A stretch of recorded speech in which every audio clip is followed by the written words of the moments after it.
Hello friends, I'm Swati Abhanga. Yesterday I have introduced you to a book called Zero Limits by Joe Vitale. But that introduction was in Marathi. And so my mentor who has taught me Ho'oponopono, she asked me to make a video in English. And that's why I'm here to introduce you to a book called Zero Limits. Well, when you think of zero limits as an engineering student, I would say like extending to zero and then find the limit of the function. And you all would think of derivatives and integration. But that's not what is zero limits.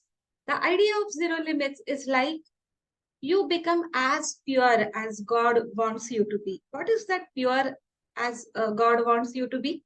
Like when you take a birth, when you are born, when you are sent by God to this earth, this beautiful planet called Earth, you don't have any thoughts, any judgments, any beliefs.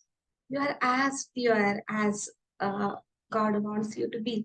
And there's nothing like Sukha Dukhe Same Krutva Labha Labho Jaya Jayo. That's a say in English, like you are not affected by anything. You don't have any beliefs about yourself. You don't have any negative beliefs about the surrounding. You just accept. You are in the mode of acceptance. And then you are taking the life as it comes, and there's you're not sending any negativity, or you don't absorb any negativity, and that is what this book teaches you to do. The idea of this book, or the birth of this book, took place because of a very intriguing and interesting tale that took place in Hawaii Islands. In Hawaii Islands, there was a mental asylum where very violent and extremely dangerous criminal past patients were admitted.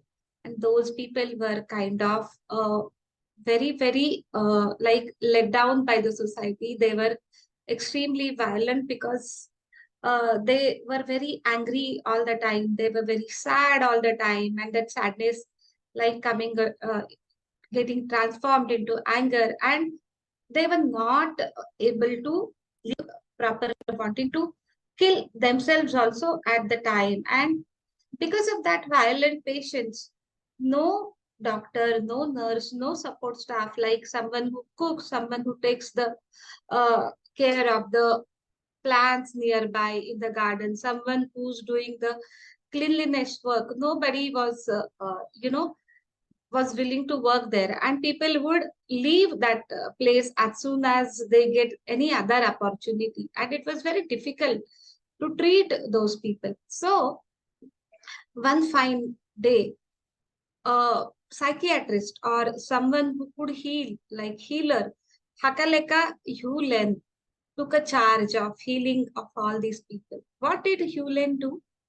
He just took file of all those people, all those patients with him, and he would sit in one room and just recite few mantras the whole day. And initially nothing happened, nobody noticed anything, and everybody was very angry or probably disappointed with Hewlin. But anyway, he has taken some challenge, so they were okay, like with him. Let him do what he wants to do. Let us see, because anyway the situation was beyond everybody's control. Julian was not talking to those people like other therapists. He was not even engaging with them. He was not giving them any medicines. He was not doing anything. He was only taking their files and doing some studies or chanting some mantras. That is what people observed. Nothing happened initially, but as 2, 3 months passed, they could see that these people have started healing as if it was a miracle. Those people became quiet, they became peaceful, the environment started changing, and then they started responding to the treatment. They were better off. They could leave their violence. They were so violent that they were always chained. So you could leave their chains. They could be there peacefully in the room or in the surroundings of the asylum. And like it so happened that because they started responding to the treatment, they started taking up some better things in life. They wanted to keep themselves engaged in a positive way. And they started engaging themselves in a positive way. Like they started painting, they started writing, they started singing. So some people were asked, why don't you paint the walls of the asylum? And then they did it. Then some people wanted to like cook in the kitchen. They went to cook in the kitchen. Some people were very fascinated in gardening and they started gardening. As the time passed by, 2, 3 years down the line, everybody in the asylum was completely medicine and therapy free, all healed completely. They all could go back to the society as a positive citizen, and the asylum needed to be closed. When Joe, whom we have met in uh, Secret, he got to know about this tell he got to know about this happening. He wanted to meet Dr. He met Dr. Hewlett. He interviewed him. He made friends with him. He understood the whole story and he also asked him, what is it? Dr. Hewlett told him that this is a practice by tribals that they keep doing for healing. And what is this mantra of Ho? And they call it Ho O Pono Pono. Ho O means make it. Pono Pono means right, right. Make it doubly right. If something has been done wrong, let us erase it. Let us erase it by God's magical pencil or by God's magical eraser and make it doubly right. That is what is Ho O Pono Pono. And the 4 lines of the mantras are so beautiful. First is, I'm sorry. Now you would say, why would Dr. Hewlett say, I'm sorry to those patients? They were violent, they were criminals, isn't it? Why should Dr. Hewlett say sorry? But you realize you should say sorry for those patients because they were not loved. Maybe they were not loved. They didn't have money. That's why they went ahead and stole money of some other people. Then they raped some girls, could be small girls, big women, adult women. Why? Because these urges were not fulfilled properly. And that's why they went ahead and made those attempts, to rape. Then they murdered. They murdered someone. Why? Because they were not loved. They didn't get what they wanted in a relationship. They were like outcast in the society. And then in the heat of the moment, in the heat of the anger, they have killed somebody. So Dr. Hewlett said, I'm sorry. You had to go through all this. I'm really, really, really sorry. That please forgive me. Why forgive me? Because this society made you do this. We are all part of the society and also we are all part of the universe. We cannot take ourselves out of the universe. So what you do matters.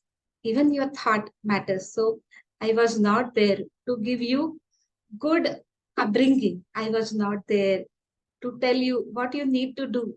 I was not there to keep you on the to keep you on the right path. I was not there to dissuade you from the wrong path. So please forgive me. I was not there, or the society was not there with you. Thank you. Thank you. Why? Because I have some imagined thought. I have some imagination of you. I see you as the best you can be. And then you are taking the steps towards that. So thank you. And I love you. I love you for you doing your best. And you are a child of a God, just like me. And we are all at one level. We are just the whole thing that we are part of universe. We are universe. If you see Shankaracharya saying, Koham, and then the last statement Shankaracharya says, I am Brahmasmi. So we are all that Brahman. We are all that universe. We are all part of the universe. So the whole idea is that we love each other. We are all one. And the only healing that can take place is through love. So I love you. So these beautiful phrases, I'm sorry, please forgive me. Thank you. I love you. This is what Dr. Hewlett kept saying to those souls, those unhealed souls, or those souls who needed a lot of love, who needed a lot of compassion. And I have been practicing this since last 5 months very regularly, and I have got immense results by these. When I came across this, it was in 2015. No, probably 2013, 10 years back. And I said, forget it. I'm not going to sorry. I'm not going to say sorry to those people who have hurt me. But we need to say sorry because we have probably attracted it. And sometimes, we have done some mistakes in the past, and then we attract such negative experiences through our relatives, probably our friends or the people in the workplace, whatever. And it took me a long time. If you want to know my journey, please keep uh, in touch. Stay tuned. I'm going to make a detailed book summary, or I'm going to explain this book in detail in Marathi very soon. And also, I'm going to take a 1 month classes on Ho'oponopono in Marathi. So thank you so much. And I want to see you all when I take up this project. Thank you so much. Thank you.